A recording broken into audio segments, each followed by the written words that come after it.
It adds so much to areas of development because it brings life, it brings color, it brings joy. The zoning is set to where if you're not along the orbit route, you can't legally do it. You can look at the city and say, like, what are the problems that we have? So one is zoning. You see that they always have to make amendments to pretty much every project in order to build it because the code is so broken.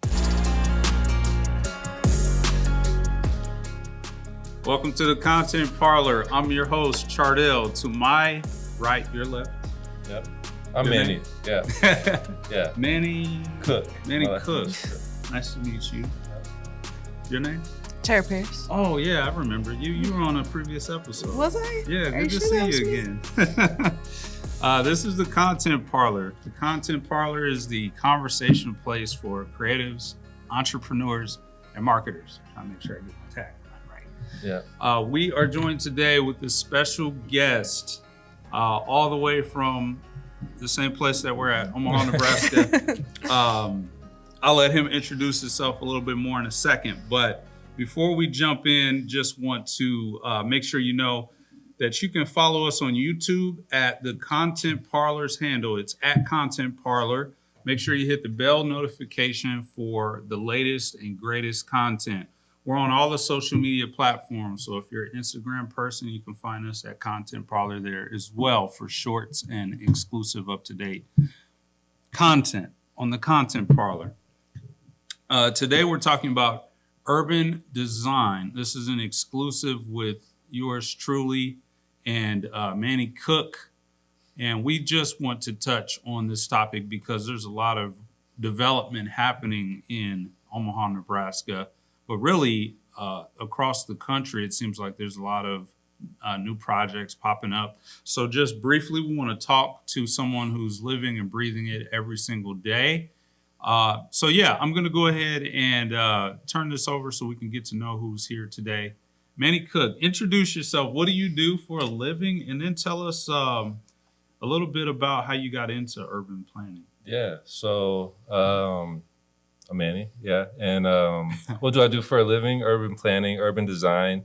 But I got into that, and I should kind of like talk about what it is also because It's a really broad field, right? So I'm an urban planner. I guess that would be like my category. Mm-hmm. But urban planning design encompasses everything from urban planning, architecture, landscape architecture, engineering, right? Community development, real estate development, so all of these things work together to build and design the places that we live. So it's pretty much like if you like step back and look at it, it's like what people do. Like we build cities and live in them, and build other types of places and live in them. So that's the gist of urban planning and design. But how did I get into it? I don't know. Like growing up, I always was interested in like places and how they like shape how we live, and like obviously like you go to cool places, like I don't want to name any places because the first one that comes to mind is like Chuck E. Cheese, and that's not a good example of a place, but just noticing how places shape us, and like living in apartments versus living out in the country and that sort of thing, and just the change of like context and environments that you can experience and explore. Playing hide and go seek in apartments, that's there like fundamental to getting into urban planning, I feel like, or urban design. But grew up, obviously, went to North High. Okay, North High. North High, Walnut Hill Elementary here in Omaha as well. Moved around a little bit in middle school, but so that was like experiencing different places as well. But anyway, fast forward, graduating from high school, I was like, I want to like build buildings and I was like architecture, and like, well, are you sure you don't want to go into business and marketing? And I was like, why would I do that? And they're like, well, that's how you do it. And I was like, all right, I was an athlete, so I was just like listening to what people said. So went through that track and course, but was interested in real estate, so kind of like focused in on that. But then got done with that and actually got into the arts, right? Mm-hmm. So that was actually like my pathway to urban planning and design because had the opportunity to like intern at the Bemis here in Omaha and work with like Theaster Gates, who's a big artist and urban planner, right, from Chicago. He actually designed Carver Bank, or redesigned it. that rehab on that building. So anyway, through that, I was like, oh, there's this whole field of urban planning. Obviously, there's architects, there's all these things. So I just kind of like jumped into the urban planning side of things. So Okay. that's how I got into it. Gotcha. Yeah. Cool. That's the brief version too. So I like that. yeah, there's lots of details and stories and fun times and not so fun times. No sweat. Yeah. So some interesting overlap. I love bringing people on the show because I always learn things about them that I never knew. So I'm a North High graduate, Yep. so I feel such a close connection now to Yeah. your upbringing and your story because I went there. But also with urban planning, I took a very, very hard look at urban planning. So I admire the work that you do. I thought about getting into the space. When I looked at the track of like education and things you'd have to go through to get into the space, I was already on like a finance track. So I just stayed on that track. But I was like, maybe I'll do the urban design someday. Never did it. But it's awesome to live vicariously through you. Yeah. And you can always do it. Like everyone can always be involved. That's like the common misconception about urban planning design work, right? I think like even the work that you do, like the graphic design work and the creative work and the branding, like that's a component of urban design too, because you know, like that's the visible outside part that you see of a business or an organization or whatever you're designing for. So I think it definitely plays into artists. I think are like really active also in the urban design space because you know artists are often care about where they live, right? And whether it's a mural, right, or it's like how do we activate this space to make it a better place to live or come or that sort of thing. So anyone can be involved in it. You know, the planners and the architects get paid to like do the stuff that actually people probably don't want to do. Sure. That's probably true. Well, cool. Well, yeah, thanks for the introduction. Good to have you on the show. Tara, what are your touch points with urban design, you know, and experiencing different aesthetics, the change of spaces in Omaha over the years? You know, well, on a book level, I took an architecture class in college and found that really interesting. You know, obviously I went the graphic design direction, but I've spent my time as an artist and around other artists, especially ones painting big murals and doing that type of work. And for me, like, that's where it's at, honestly, as an artist, is painting big. Because right, and well, it's like I feel like it adds so much to areas of development because it brings life and it brings color and it brings joy into, you know, places that may not have it or places that may just be plain or, you know, any different type of setting. You know, that's probably about the extent of my knowledge into it, though. Yeah, that's legit. Yeah, that's legit. Well, I know we met way back in arts related, but and like when we talk about the arts, I think of it like my experience working in the arts was like in the curation space.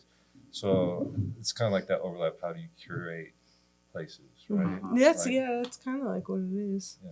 Yeah, even at an architectural level, like you're still curating it. Yeah. What is the space going to be used for? How can we best use? Also, like, what are the coolest things you could do? Like you said, the art, but I also think another big component when you talk about breathing life into a space is plants. Y'all need some plants in here. So, but like that has only to do close-ups from here on out. That's right. I see that. It's just me saying y'all need plants in here. But like that also breathes life into space, and it's something like I became more aware of over time, like working in the field, right? Like just almost just as much as art, like adding nature has tremendous impact on like the quality of life for people and like that's quality so of true. environment. Yeah, I've spent a lot of time doing that kind of stuff. Yeah. Plants and art. Plants and art are great.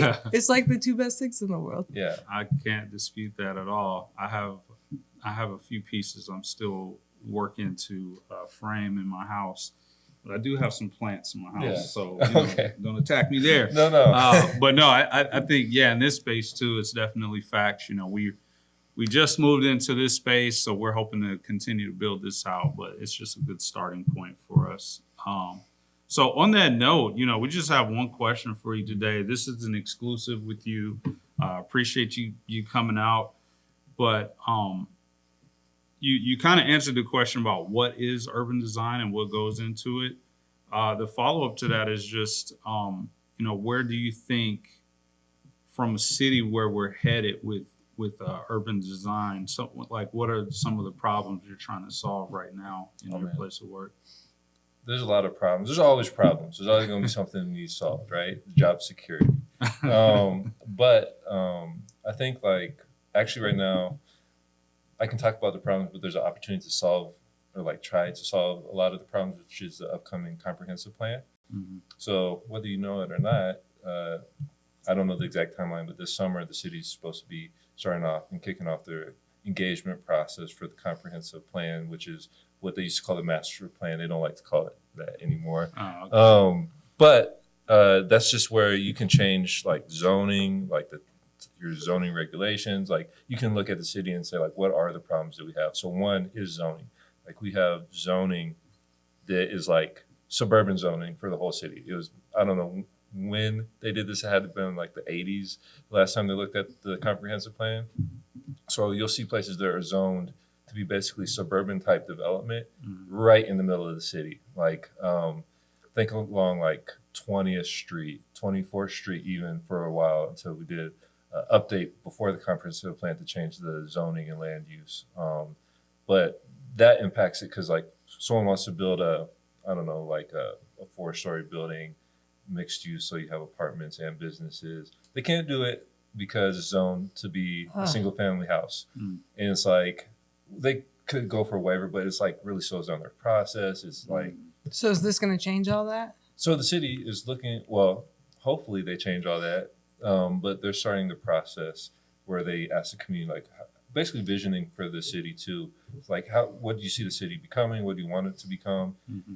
And then specific neighborhoods is probably how they'll approach it. And then making like decisions on how to like change that zoning. So it basically like supports the development that people in the city wants to see happen. Mm-hmm. So that's a issue. Zoning is terrible right now. Like if you went to city council or anything like that, you'll like, and you went long enough, you'd see that they always have to make amendments to pretty much every project in order to build it like in I say modern just to say like a urban fashion. Yeah. Right. Because the code is so broken, and the city knows it's broken. They've known it's been shot for like at least 20 years. It's just cost some money and time and effort, and some people like everything to look like the 90s. Yeah. So there's some pushback. So. Yeah, and it seems like so. I have a friend who's an architect and is doing some rezoning as well. So I hear about these things from time to time. And also we work with the Omaha Land Bank, and we hear about some of the challenges they're having. I know that one of the challenges is trying to break parcels up into smaller parcels. And excuse my lingo if I'm not saying these words right, because these are technical terms. But you got it. For example, like there may be 100 years ago, there was a single owner for 6 to 10 acres, and that is considered a city block. Mm-hmm. But trying to get that broken up into individual parcels so that you can build houses on each one. And then another thing I know that's been a challenge was when something was zoned as like single family or business, and then trying to now,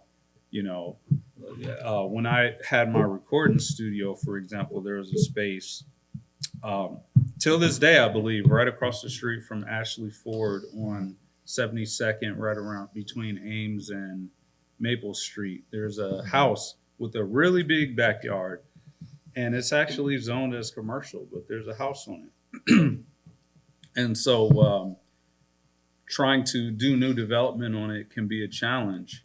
I know one of the big issues that individuals are facing is when you want to put like an ADU, like an accessory dwelling unit on the back of it. Right now, it sounds like the zoning is set to where if you're not along the orbit route, you can't legally do it. You could do it, but you're facing some zoning issues. So, Or you just do it and don't tell anybody. is that legal? Can you do? I'm not recommending that, but actually don't do that. But, Yeah, you're like a. yeah, but like especially with ADUs, because you're building the whole structure that you're gonna live in, you want to make sure everything's safe. Right. But that's not the issue. It's not the safety of it. It's just like I don't know. It's like the easiest fix is if they just like someone in city council was like, hey, I propose this. Have the technical people write it up, and then everyone vote on it and say, okay, we changed that rule. You can do ADUs, and they've recently changed it so you can do it along the orbit line. Mm-hmm. But this is like the interesting interplay between community and urban planning, right? Like and I have friends who work in urban planning, architecture, and such, and they go to school for 4-8 years, work in the field for, maybe if they're starting off like it's 4 years or 10 years, so they put a lot of thought and effort and research in how you can design spaces and like what is like what makes better places, right? And then like you have community engagement, and then we were talking a little bit about like getting input, and like you have to be careful about who you get input from, because like you have these experts who know things, but you also have the community that knows what is the day-to-day experience like they have a lived experience that is important and value, but like the technical aspect, they might not know the technical aspect. So like asking me like the technical details of how to change something isn't that helpful. So with the ADUs, right? Generally, like it's good for like if you own the property, you can either have an Airbnb, or maybe it's another way to expand. Maybe like they call them granny flats. Sometimes like your mom moves back in, or you move back in with your mom. Whatever it is, you have like some separation, and it still works. Yeah. But other people, like I've heard the argument, they're like, it's the not in my backyard. Like, what if they do turn it into Airbnb, and then who knows who's going to come by, and and so it's like that sort of thing. And so there's while a lot of things seem like straightforward and simple, there's a lot of people who don't see it that way, and that's where you get that division and friction. So like ADUs should happen. I think it will. I mean, they used to do it in the past. Something happened between like probably like 1970 and 1990 something, that they made it so you couldn't make them anymore or build them by right, but it should be something you just can do. And it also will make housing more affordable because you have more housing options. So right. It makes sense. I think it should happen, but it's just like the reason why it hasn't is at some point someone had a bad experience and they knew somebody or something, or it was just like the trend is just not to do that. Kind of like there's even a trend people talk about not wanting to have apartments in their neighborhood, and it's like, why not? I mean, I get it to an extent, like in certain places, but like in your whole community, you don't want apartments. Mixed living. Yeah. You know what I think we need? What? I think we need artist, studio, live-in, work-in residences. Yeah. Yeah. I think so. I think we need lots of those. I agree. Yeah. Like, and to an extent, like, isn't that what affordable housing is? Right. Yeah. Like, essentially. Flexible housing, yeah. Because we do all use our spaces as studios. Yeah. And like, if you could everywhere have a little bit more space for maybe just a slight bit more money because you're an entrepreneur, artist, entrepreneur. Right. Like, same thing, different hat. Or remote worker, yeah. Remote worker. Yeah, you just need that extra like workspace.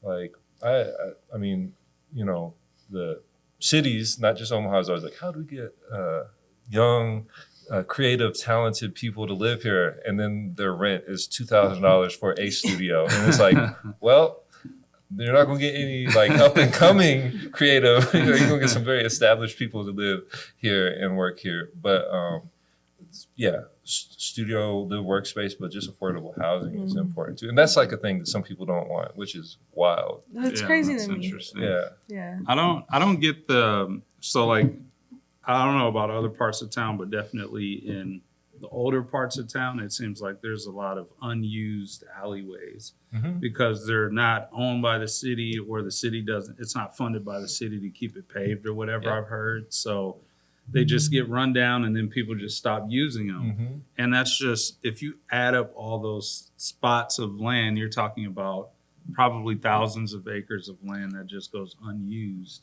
Yeah, What do? We need to do something about that too. 100%. Like backyards, like, okay. I mean, like if you have a massive backyard, you could probably put a house back there and it'd be fine, right? I understand wanting some of your own personal green space. Front yards, like honestly, for me, I'm like, why do we have them? like what is the point of having a big front yard? So you just it cut doesn't it do and just- anything. Yeah, and can't even take your Curb dog out appeal. there because yeah, curb appeal. But imagine if you moved your house up just a little bit, not saying put it in the street, but like cut down on some of that front yard. Now your backyard's even bigger, so you could, to your point, like alleyways, yeah, but you could have, there's places in the city where you could have 2 houses on the lot that is there now. And the whole thing about alleyways too is just like, yeah, the city doesn't pay to maintain them, and then they fall in disrepair, and then like who has the money just to build all new alleys? Right. Yeah. Concrete Nobody is wants not to do cheap that. right now. Yeah.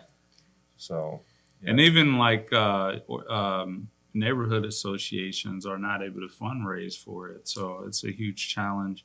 And I think it impacts like your buying decision of where you buy a house at, because you have this, maybe it comes with a garage, but it's an older garage. Mhm. It's smaller because it was built a very long time ago.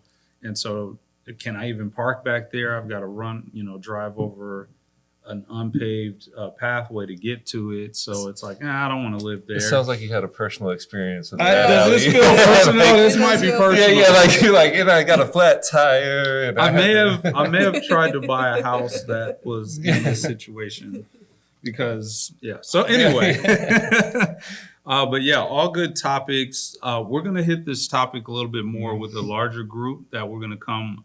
We'd love to have you back on the episode.